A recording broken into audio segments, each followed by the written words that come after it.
Fibre या कितना पैसा मिलने वाला है। और ग्रेजुएशन के बाद अगर मुझे टेक्निकली ग्रो करना है, अब तकरीबन 3 से 4 माह बाद, मैं आपको यहाँ पे एक टिप भी देना चाहूंगा। आप में से काफी लोगों को पता होगा या शायद ना भी पता हो कि मैं शुरू से जर्मनी में वेब डेवलपमेंट का काम नहीं करता था। पहले मैं सॉफ्टवेयर टेस्टिंग का काम करता था। और इस वीडियो में आज मैं इसी कैरियर शिफ्ट के बारे में आपको बताऊंगा। सबसे पहले डिस्कस करूंगा उन रीजंस के बारे में जिसकी वजह से मैंने ये कैरियर शिफ्ट लिया, और उसके बाद फिर उस प्रोसेस के बारे में डिस्कस करूंगा जिसको मैंने फॉलो किया। जब भी आप कैरियर चेंज करते हो या किसी नई फील्ड में जाना चाहते हो, तो आप इन दो चीजों को लाजमी कंसीडर करते हो कि भैया मुझे उस फील्ड में कितना पैसा मिलने वाला है, और दूसरी चीज आप जो देखते हो वो ये कि कैरियर ऑप्शंस कौन कौन सी हैं। ग्रेजुएशन के बाद क्वालिटी एश्योरेंस की जॉब को स्टार्ट करता हूं, तो डे टू डे लाइफ में मेरी एक्टिविटीज क्या थी। बेसिकली जो भी डेवलपर्स फीचर डेवलप करते थे, मुझे उन फीचर्स को मैनुअल टेस्ट करना होता था। धीरे धीरे जब मैंने उस जॉब को स्टार्ट किया, तो टाइम के साथ साथ मैं देखने लगा कि इसमें कौन कौन सी मेरी ग्रोथ की ऑप्शंस हैं और किस तरीके से मैं ग्रो कर सकता हूँ।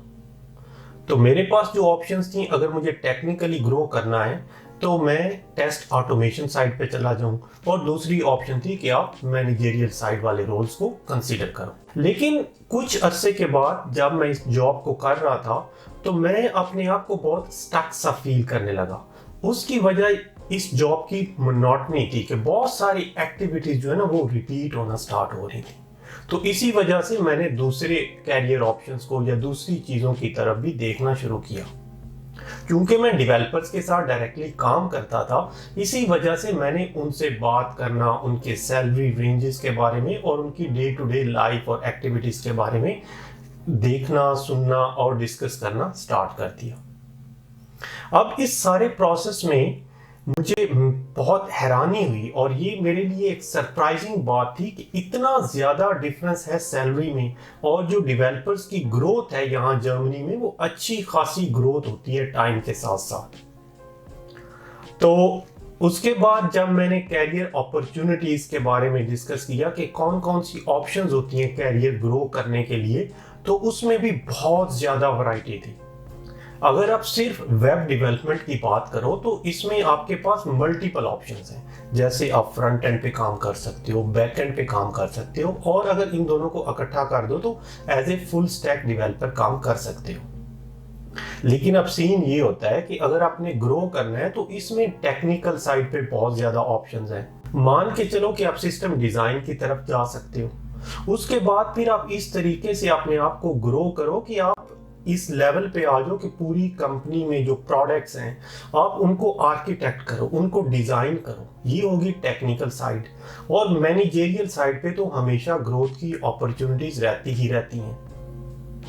इन सारी चीजों को कंसीडर करते हुए मैंने डिसाइड कर लिया, भैया अब मुझे जाना है तो वेब डेवलपमेंट में ही जाना है। और इसमें एंट्री का तरीका भी काफी आसान था, बजाय इसके कि आप डेवलपमेंट की दूसरी अपॉर्चुनिटीज को देखो।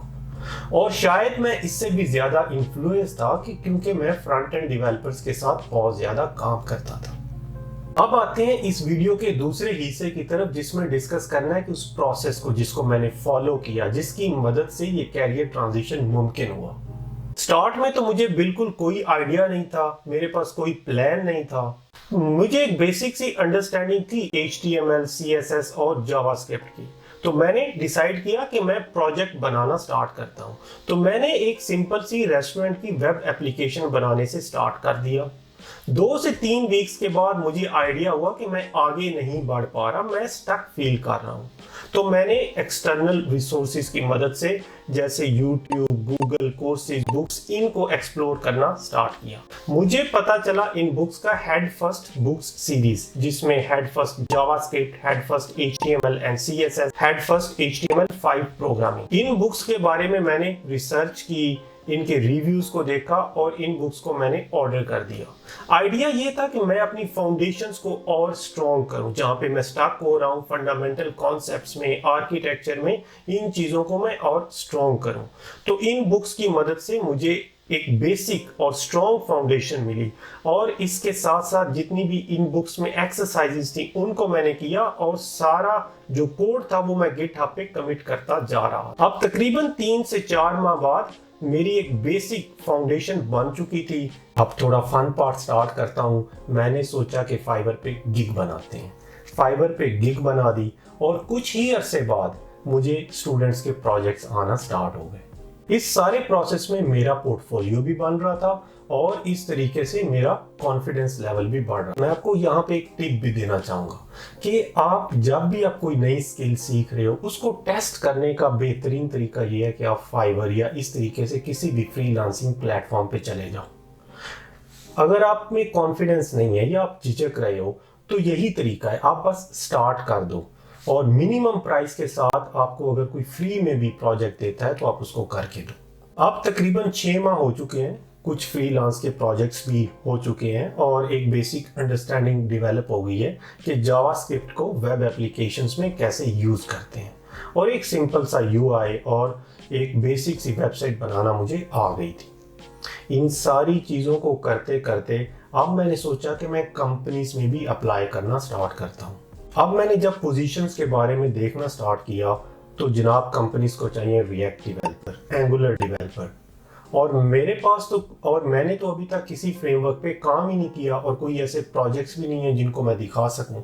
तो फिर मैंने सोचा कि अब मुझे जावास्क्रिप्ट में एक स्टेप हायर जाना है और फ्रेमवर्क्स की गेम को समझना है। मैंने कोर्सेज के बारे में देखना स्टार्ट किया, बुक्स के बारे में, और मैंने डिसाइड किया कि मैं ये वाला कोर्स मैक्सिमिलियन श्वार्ज़मुलर का कोर्स है यूडेमी पे, इसके रिव्यूज़ भी काफ़ी अच्छे थे। मैंने ये कोर्स बाय किया और इसको स्टार्ट कर दिया। इस कोर्स की मदद से मुझे बेसिकली आइडिया हुआ कि फ्रेमवर्क्स होते क्या हैं, जावास्क्रिप्ट में फ्रेमवर्क्स की ज़रूरत क्यों है, और फिर जो है इन फ्रेमवर्क्स की मदद से कंपनीज में प्रोडक्ट्स कैसे बन रही हैं। मैंने खुद के भी मल्टीपल प्रोजेक्ट्स बनाना स्टार्ट किए। अब इन डिफरेंट चीज़ों को करने के साथ साथ मैं अपनी सीवी पे, अपने लिंक्डइन पे और गिटहब अकाउंट पे कंटिन्यूसली काम कर रहा था। इन सारी चीज़ों को करते करते करते तकरीबन 8 से 9 माह गुजर गए। अब 8 से 9 माह बाद मैंने डिसाइड किया मैं अब कंपनीज में ऑफिशियली अप्लाई करना स्टार्ट कर दूं। मैंने मल्टीपल एप्लीकेशन सेंड करना स्टार्ट कर दी और जैसा सबके साथ होता है मेरे साथ भी ऐसा ही हुआ कि रिजेक्शन पे रिजेक्शन आना स्टार्ट हुई। और इसी के साथ जो मुझे फीडबैक मिल रहा था उसी से मैंने अपनी सीवी को, अपनी एप्लीकेशन को और बेहतर बनाना स्टार्ट किया और फिर आहिस्ता आहिस्ता इंटरव्यूज आना स्टार्ट हो गए। और इसी दौरान मुझे एक कंपनी ने as a junior JavaScript developer job offer कर दी और अब मैं ऑफिशियली एक जावास्क्रिप्ट डेवलपर के तौर पे काम कर रहा हूँ। अब जब मैं बैकग्राउंड में चीज़ों को देखता हूँ कि जो मैंने टेस्टिंग में टाइम लगाया है क्या वो ज़ाया है, उसका मुझे कोई फ़ायदा नहीं हुआ, बल्कि ऐसा नहीं है। एग्जाम्पल लेते हैं कि जब भी मैं कोई फ्रीलांस का प्रोजेक्ट करता हूँ उसमें तो मुझे टेस्टिंग, क्यूए सब कुछ आपको खुद ही करना होता है। इसके अलावा भी एट वर्क भी मुझे बहुत बेनिफिट हुआ है। जब मैं क्यूएस के साथ अपनी टीम में काम कर रहा होता हूँ तो उनके साथ जो मेरी कोलैबोरेशन है वो काफ़ी अच्छी रहती है। उसकी वजह ये है कि मैं उनके पेन पॉइंट्स को समझता हूँ। अब आखिर में मैं आप लोगों से यही कहूँगा कि जो भी काम आप लोग करना चाहते हो, जिस स्किल में, जिस फील्ड में जाना चाहते हो, आप बस स्टार्ट कर दो। रास्ते और चीज़ें खुद ब खुद बनती जाएंगी। अगर आप लोगों का ऐसा कोई एक्सपीरियंस है या अगर आप लोग चाहते हो कि मैं ऐसी वीडियोस आगे और बनाता रहूं या कुछ ऐसे टॉपिक्स जिनको मैंने इस वीडियो में टच किया है उनके बारे में और डिटेल में वीडियोस बनाऊं, तो अपना फीडबैक कमेंट सेक्शन में ज़रूर दीजिए। Thanks for watching, until next time.